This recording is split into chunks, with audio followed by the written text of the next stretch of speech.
संजय भगत के द्वारा 45 लाख रुपया बाय पे फोन चेंज गया है। जब बाय पे फोन गया तो उसमें क्या इसमें क्या पूछना बहुत क्लियर है। मैं तो बार बार कह रहा हूँ कि ब्रोकर का नेक्सस है, थाना प्रभारी ब्रोकर ये लोग मिले हुए हैं सारे लोग। देख लिए उसको डरा रहे हैं, उसको पकड़ा रहे हैं, उसको सता रहे हैं। हाल में ही 1.25 करोड़ के रंगदारी का केस हुआ है उनके ऊपर, नहीं जान रहे हैं? सब लोग तो जानते हैं कैसे कैसे कहां से फोन आता है, किससे पैसा मांगता है। हम लोग कहीं किसी एंगल से ब्रोकर नहीं है, हम लोग सामाजिक कार्यकर्ता हैं। वो राजनीतिक से प्रेरित, आपको तो बताए ही ना हम, रुपौली धमधा में उसको आगे नहीं बढ़ने दिए।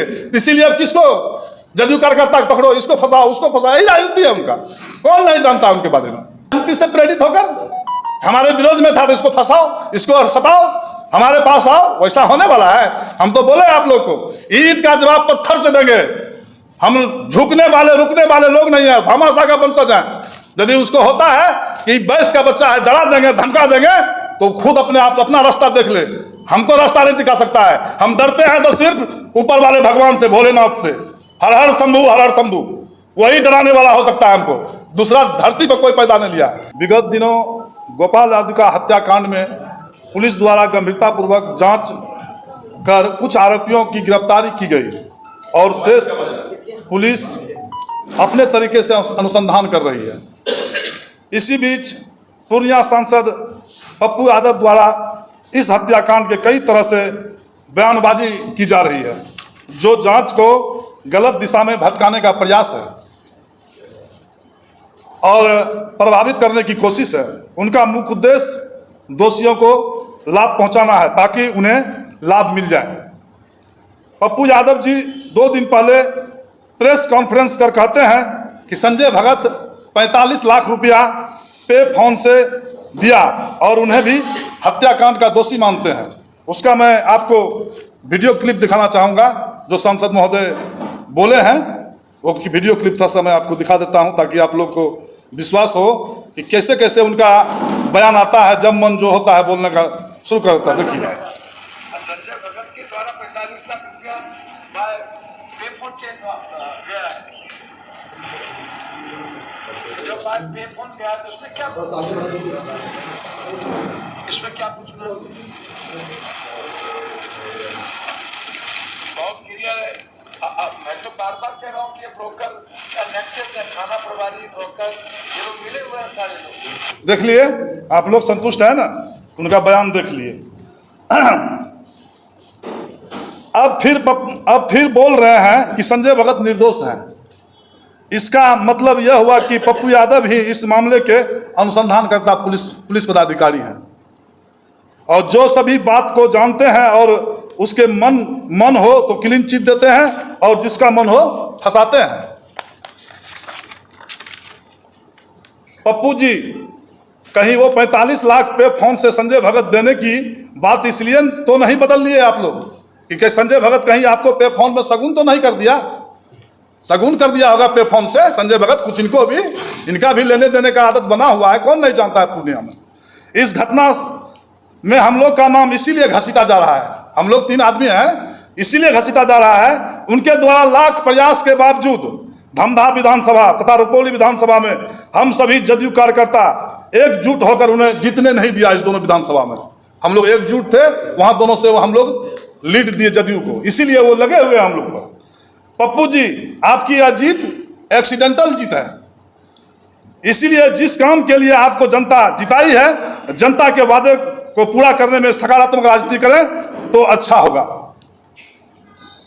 हम नीतीश कुमार के जदयू कार्यकर्ता मधुमक्खी की छत्ते की तरह एकजुट हैं, जो गरीब को शहद और मिठास पहुंचाते हैं, बांटते हैं। लेकिन यदि कोई छेड़ता है तो आप अच्छी तरह समझते हैं कि मधुमक्खी के छत्ते को छेड़ने का क्या हश्र होता है। आप सभी आदमी जानते हैं मधुमक्खी के छत्ते को जब छेड़िएगा तो क्या हश्र होगा, ये सभी आदमी जानते हैं। इसलिए हम कहना चाहते हैं पप्पू यादव जी से कि जदयू के कार्यकर्ता को छेड़िए मत। यदि गर्म हो जाएगा तो फिर आप मधुमक्खी से पल्ला पड़ जाएगा आपको। हम यही कहना चाहते हैं, अगर आपके पास कोई फर्जी एग्रीमेंट की कॉपी है तो इस हत्याकांड के साथ सबूत को सार्वजनिक करें या पुलिस को दें।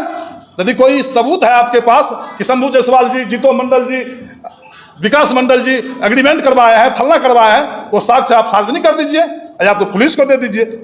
पप्पू जी, आप ब्रोकर की बात करते हैं, आप खुद ब्रोकर से घिरे रहने वाले नेता हैं, आपके पीछे खड़ा रहने वाला पप्पू जी बताइए, ये राजेश यादव कौन है, मंटू यादव कौन है? ये सब जमीन ब्रोकर ब्रोकरी करते हैं, क्या आप इसे नहीं जानते हैं? इसलिए 80 चूहा खाकर बिल्ली चली हज करने वाली बात बोल रहे हैं आप। कौन नहीं जानता पूर्णिया में कितना चूहा खा के आप हज की बात कर रहे हैं? ऐसा परिवर्तन मत दीजिए। पूर्णिया की जनता आपकी हर असलियत को जानता है, और इस एक्सीडेंटल जीत पर इतना मत इतराइए। एक्सीडेंटल जीत है, तुरंत हुआ है, आपका एक्सीडेंट के तहत जीत हुआ, कुछ आया और जीत गए, इस पर इतना मत घबराइए, आप इतराइए। जनता का काम कीजिए और पुलिस को अपना काम करने दीजिए। पप्पू जी, आपको इस हत्याकांड को इंडिया तथा एनडीए बताकर राजनीति कर रहे हैं। आप ही कहते हैं अपराधी का कोई जात नहीं होता है, आज जात नहीं होता है, फिर अपने जाति का नाम आने पर अचानक पलट गए और इस कांड का राजनीतिकरण करने लगे। पप्पू जी, मैं शंभू जायसवाल भामाशाह के वंशज के जायसवाल हैं, फौलादी हैं, फौलाद का पुत्र हैं, हमारे पिताजी भी फौलादी हैं। हम लोग डरने वाले नहीं हैं, निर्भीक हैं, उदार हैं। अगर आप समझते हैं कि बैस का बच्चा है, डरा देंगे, तो मैं आपकी भूल होगी। ये 90 का दशक नहीं है जो आपकी दबंगता से लोग चुप रह जाते थे। ये मुख्यमंत्री नीतीश कुमार जी का सुशासन है। इस राज में मुझे क्या, एक बकरी के मेमने को, बच्चे को भी आप आंख नहीं दिखा सकते हैं। मारने की बात तो छोड़ दीजिए, उसके डरा भी नहीं सकते हैं, और वो डराने की औकात भी नहीं है आपको। ये सुशासन की सरकार है, नीतीश कुमार की सरकार है। इसलिए एक सामाजिक कार्यकर्ता होने के नाते मैं भी सामाजिक कार्यकर्ता हूं, कोई ब्रोकर नहीं हूं, चोर नहीं हूं, बदमाश नहीं हूं, डकैत नहीं हूं। मैं भी सामाजिक कार्यकर्ता हूं, समाज की सेवा करता हूं। इसीलिए आपसे कहूंगा कि जिस वादे विकास के सपने दिखाकर आपने मत प्राप्त किए पूर्णिया का, उस पर ध्यान दीजिए। पूर्णिया में हाईकोर्ट की स्थापना करवाइए, पूर्णिया को उपराजधानी बनाइए, पूर्णिया को स्मार्ट सिटी बनाइए, प्रतिवर्ष 10,000 युवक को रोजगार समेत अन्य के वादे को पूरा करने में जोर लगाइए, न कि अपनी दबंगई दिखाकर किसी को डराने का सोचिए। नीतीश राज में किसी की दादागिरी और हीरोगिरी नहीं चलने वाली है। ये नीतीश की राज है, यहाँ दादागिरी हीरोगिरी नहीं चलेगा। पुलिस का काम घटना का अनुसंधान करना है, उन्हें निष्पक्ष करने दीजिए। जांच में दूध का दूध, पानी का पानी होगा, सबके सामने आ जाएगा। ऐसा नहीं कर आप मृत गोपाल आदुका के असली हत्यारे को बचाने का कुंठित प्रयास कर रहे हैं। क्या जनता इसी काम के लिए आपको जिताई थी? पप्पू जी, जान लीजिए, ये 20वीं शताब्दी नहीं है, ये 21वीं शताब्दी है। आप जिस अंदाज में पेश आइएगा, लोग भी आपसे उसी अंदाज में पेश आएगा, डरेगा नहीं। आप आंख दिखाइएगा तो हम भी आंख दिखाएंगे, और ईंट का जवाब पत्थर से देंगे। ये सुन लीजिए पप्पू जी, कान खोल करके। आपको जो अंदाज से आप पेश आइएगा, उसी अंदाज से हम लोग भी पेश आएंगे और बाज नहीं आएंगे। इसलिए सांसद की मर्यादापूर्ण गरिमा को समझिए और जनहित में अपनी ताकत को लगाइए। इसमें हम लोग का भी सहयोग रहेगा। ताकत लगाइए, जनता के हित में काम कीजिए। पूर्णिया को राजधानी बनाइए, पूर्णिया में कोर्ट बनवाइए, पूर्णिया को स्मार्ट सिटी बनवाइए। कौन कहता है सामाजिक काम नहीं करने के लिए? सब काम कीजिए। हम लोग भी पूर्णिया के वासी, हम लोग को भी सुविधा मिलेगा, हम लोग भी सुविधा समझेगा। ये क्या, उसको डरा रहे हैं, उसको पकड़ा रहे हैं, उसको सटा रहे हैं। हाल में ही 1.25 करोड़ के रंगदारी का केस हुआ है उनके ऊपर, नहीं जान रहे हैं? सब लोग तो जानते हैं कैसे कैसे कहां से फोन आता है, किससे पैसा मांगता है। तो हम विशेष अब क्या बोलेंगे। आप सबों को बहुत बहुत धन्यवाद। अब हमारे जितेंद्र भाई के बारे में भी बोले हैं, ये भी अपना बात रखेंगे। आप अपना बताएंगे? मेरा नाम शंभू कुमार जायसवाल, प्रखंड जदयू के अध्यक्ष, धमदाह से 5वीं बार निर्विरोध बना हूं। जनता और कार्यकर्ता का सहयोग है और घर घर जाता हूं मैं। इस तरह का सर आरोप आप लोगों पर क्यों लगाया गया? क्या ब्रोकरी करना भी गुनाह है? नहीं, हम लोग कहीं किसी एंगल से ब्रोकर नहीं है, हम लोग सामाजिक कार्यकर्ता हैं। वो राजनीतिक से प्रेरित, आपको तो बताए ही ना हम, रुपौली धमधा में उसको आगे नहीं बढ़ने दिए। इसीलिए अब किसको जदयू कार्यकर्ता पकड़ो, इसको फंसाओ, उसको फंसाओ, यही राजनीति है उनका। कौन नहीं जानता उनके बारे में? उनकी मंशा क्या लग रही है? पप्पू यादव जी की मंशा आप लोगों के प्रश्न है। वही राजनीति से प्रेरित होकर हमारे विरोध में था, तो इसको फंसाओ, इसको सताओ, हमारे पास आओ, वैसा होने वाला है। हम तो बोले आप लोग को, ईंट का जवाब पत्थर से देंगे। हम झुकने वाले रुकने वाले लोग नहीं है, भामाशाह का वंशज है। यदि उसको होता है कि बैस का बच्चा है, डरा देंगे, धमका देंगे, तो खुद अपने आप अपना रास्ता देख ले। हमको रास्ता नहीं दिखा सकता है। हम डरते हैं तो सिर्फ ऊपर वाले भगवान से, भोलेनाथ से। हर हर शंभु, हर हर शंभु, वही डराने वाला हो सकता है हमको। दूसरा धरती पर कोई पैदा नहीं लिया है जो डरा देगा वाजिब के लिए। बहुत बहुत धन्यवाद मुखिया जी। अब हमारे साथ जैसे हम लोग देख रहे हैं पेपर में 3 आदमी का नाम बका जा रहा है।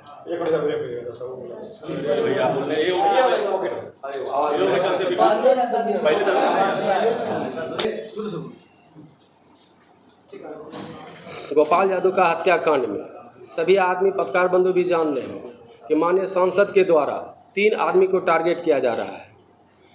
शंभू जायसवाल, प्रखंड अध्यक्ष धमदाहा, मुखिया प्रतिनिधि विकास मंडल, और मैं पूर्व मुखिया जितेंद्र मुखिया को टारगेट किया जा रहा है। इसलिए मैं जित्तू मुखिया निषाद समाज का बेटा हूँ। मुझे चुनाव में पप्पू यादव के मदद करने के लिए ऑफर आया। मैं नीतीश कुमार का वफादार सिपाही हूँ। पूरे विधानसभा में मेहनत करके रुपौली धमदाहा में पप्पू यादव का दाल गलनी नहीं दिए हम लोग, जिस कारण से खिसियानी बिल्ली खंभा नोचे वाली कहावत है। तरह पप्पू यादव जी अनावश्यक हम लोगों पर गलत आरोप लगा रहे हैं। पप्पू यादव जी कौन IPS पास नहीं किए हैं जो कि किसी मामले में जांच कर लेंगे, या वो जज नहीं है किसी को फांसी का सजा दिलवा देंगे। आपकी कुंडली यही है। आपके शपथ पत्र में देख लिया जाए 47 मामला है।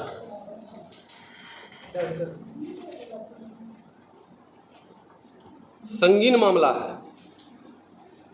हत्या, अपहरण समेत आरोप का जिक्र किया गया है, जो स्पष्ट करता है कि आपको किस चीज की डिग्री मिली हुई है और जिस चीज की महारत है। मैं उनको बचपन से जानता हूँ। मैं पूर्णिया में ही पढ़ता था, उस समय से मैं जानता हूँ उनको। चित्रवाणी सिनेमा हॉल से लेकर अभी तक का सफ़र नज़दीक से देखा हूँ। मैं अपराधी चरित्र का नहीं हूँ। मुझे किसी ने गले में आज तक पट्टा बांध के नहीं घुमाया गया।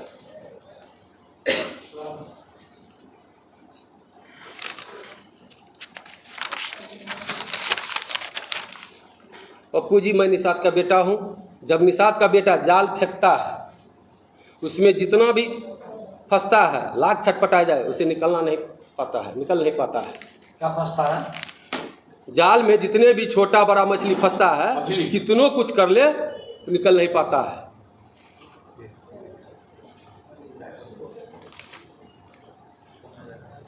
जो खुद 4 दर्जन से अधिक मामले में मुकदमा झेल रहा हो, जिन पर ये देख लिया जाए,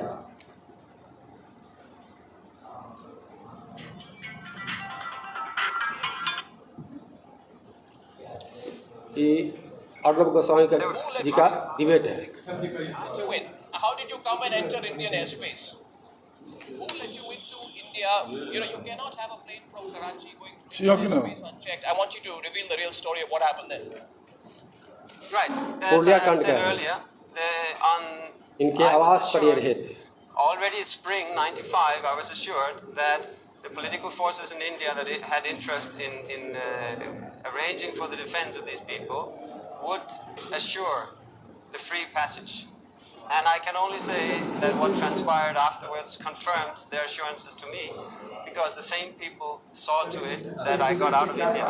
So the assurances इस that they डिबेट से gave, यही साबित करना चाहे, पूर्णिया कांड जो हुआ था, हथियार जो गिरा, Now you're really revealing हाँ, what is a very तो interesting aspect. इसमें कहा है कि हम उसके And I must घर पे say, रहे। Niels, I cannot take everything you're saying at face value, but I need you to elaborate. You say you were allowed in and let out. Sir पहले सुन लिया जाए, मेरा उसके बाद बोलिएगा, जवाब देंगे।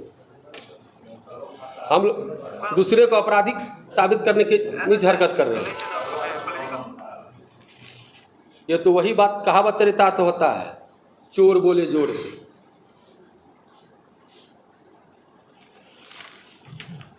मैं निषाद का बेटा हूँ, आप जितना भी कर लीजिए, किधर भक्की दे दीजिए, जो कर लीजिए, डरने वाला नहीं हूँ। आप अभी नीतीश कुमार का शासन है, सुशासन है, यहाँ किसी को कोई डरा धमका नहीं सकता है। अगर कोई ऐसा कुकृत करता है तो उसे प्रशासन खोज के जेल में डाल देता है। अंत में सर एक गाना है बोल के मैं अपने वाणी को विराम दूंगा। होंगे पॉकेट मार तुम, चोरों का सरदार तुम, वर्दी का तू रौब जमा ले टोपी वाले, नहीं डरना मैं नहीं डरना, उसी तरह ऐसे लोगों से डरने वाला नहीं हूँ। जय नीतीश कुमार, जय जितेंद्र। मेरा फुल नाम हुआ जितेंद्र मुखिया, इनके द्वारा मुझे जित्तू मुखिया साबित किया गया है। अच्छा, आप लोगों को जो है पप्पू यादव के द्वारा जो है आरोपी घोषित किया गया जी, तो अब आप लोगों का एक्शन क्या होगा? हम लोग का एक्शन कुछ नहीं, प्रशासन उस ओर काम कर रही है। हम लोग को प्रशासन पर भरोसा है, अगर हम लोग दोषी होंगे तो हम लोग को भी प्रशासन पकड़ के उठा के जेल में डाल दें। सर थोड़ा साफ कर दीजिए, किस बिना पर सर हम लोग उनके साथ नहीं आए। हम लोग को भेजा गया आदमी कि हमको मदद कीजिए। हम लोग नीतीश कुमार के वफादार सिपाही हैं, हम लोग गद्दारी नहीं कर सकते हैं। यही राजनीतिक चलते हम लोगों को इस मामला में घसीटा जा रहा है। जबकि हमारा यहाँ क्यों नहीं करते हैं जी डिफेमेशन का केस क्यों नहीं करते हैं? आप लोग का बदनाम किया जा रहा है। बदनाम किया जाए, आप लोगों के माध्यम से आज बोल ले, फिर आगे की कार्रवाई होगी। आगे की कार्रवाई में जाएगी जी, तो लग रहा है कि सर पप्पू यादव और प्रशासन को भटकाने की कोशिश कर रहा है। जी सर। किस तरह से लग रहा है? किस तरह से? कभी बोलता है कि संजय भगत दोषी है, कभी बोलता है वो दोषी नहीं है। ये क्या हो रहा है? प्रशासन निष्पक्ष जांच करे। जी सर। अब सर अब हमारे विकास मुखिया जी हैं, इनका भी नाम ले लीजिए, बोलिए सर। सभी पत्रकार बंधु को मेरा सादर प्रणाम। मैं विकास मंडल इटारी पंचायत मुखिया प्रतिनिधि। पप्पू जी जब से जीत दर्ज किए हैं, रोज नई नई बंदर घुड़की लोगों को दे रहे हैं। जमीन ब्रोकर आदि पर रोज बोलते हैं, लेकिन अपने चारों ओर जमीन ब्रोकर से घिरे रहते हैं। उनकी हिम्मत है तो जो उनके पास जमीन ब्रोकर राजेश यादव, हरीश चौधरी, मिंटू यादव समेत दर्जनों लोग हैं, उनकी संपत्ति का जांच EOU से कराएं, फिर किन्हीं ब्रोकर की संपत्ति आदि की जांच की बात करें। पप्पू जी कहते हैं कि गोपाल यादव का मर्डर केस में थाना पंचायती हुई, 13 करोड़ 14 करोड़ दिया, 70 और 75 करोड़ आदि की बात करते हैं। क्या वो भगवान हैं? क्या वो भगवान हैं? और जो कि सभी चीज़ जानते हैं, अन्यथा कोई प्रणाम है तो पुलिस को दें। इससे लगता है कि इस हत्याकांड में सिर्फ स्टेशन आपके पास पहले पहुंच गई है और रोज़ आप नया नया केस तैयार कर दोषियों को बचाने में लगे हुए हैं। पप्पू यादव का गोपाल यादव का हत्याकांड में बार बार बयान देकर दिशा मोड़ने की कोशिश इसलिए किया जा रहा है कि उनके यादव जाति के शूटर पकड़ा गया है, उसे बचाया जा सके। पप्पू जी आप जाति के अपराधी को बचाने के लिए गुमराह करने वाले बयान देते हैं और मंडल निषाद को फंसाने का कोशिश कर रहे हैं। आप समझ जाइए, मंडल कमज़ोर नहीं है। मंडल का बेटा किसी को शिखर पर चढ़ाता है तो उसे उतार भी देता है। इसलिए इस एक्सीडेंटल जीत पर इतराने के बजाय जनता का काम कीजिए और पुलिस को अपना काम करने दीजिए। धन्यवाद। नाम बताएं अपना। विकास मंडल इटारी पंचायत मुखिया प्रतिनिधि।